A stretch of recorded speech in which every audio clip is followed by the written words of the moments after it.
Good morning. I'm Charles Benson, along with John Diedrich, investigative reporter with the Milwaukee Sentinel. We have just sat through day one of this federal trial against Judge Hannah Dugan. So day one is in the books. Let's break down some of the things. I called it the first impression day. We really heard a lot about the opening statements. Let's start from the federal side of the case, what federal prosecutors are saying.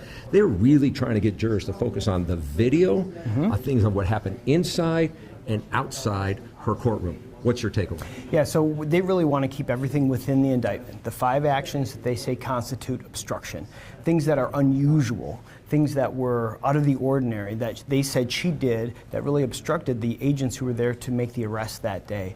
And so when they're leaning not only on the witnesses, but like you said, the video and the audio are going to be vital. And they even played some of that in their openings.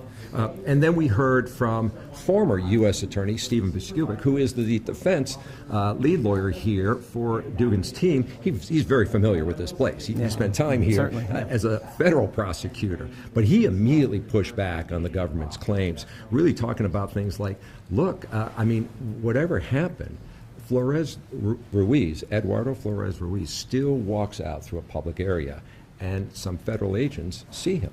That's right. I mean, the other thing that Steve pointed out was that this is really federal agents who don't really know what life is like in the Milwaukee County Courthouse. The hustle and bustle, things that they're saying are unusual, are routine.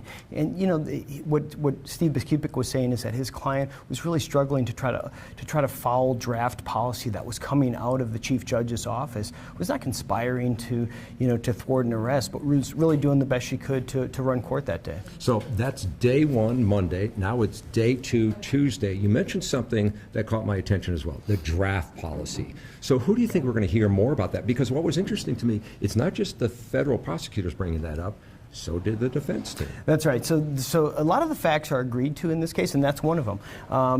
Chief Judge Carl Ashley, was working on a policy. It's actually still draft, and it may be because of this case that it is, but he's expected to testify. And this is going to be important testimony for both sides because it's going to create an opportunity to say, what was Judge Dugan's thought pattern? Was she just trying to follow the rules as they were laid out at that point? But there's other judges as well. But Ashley's his testimony is going to be critical because he's going to come in and bring a view of what was really going on in Milwaukee County in April. At that day, at that moment.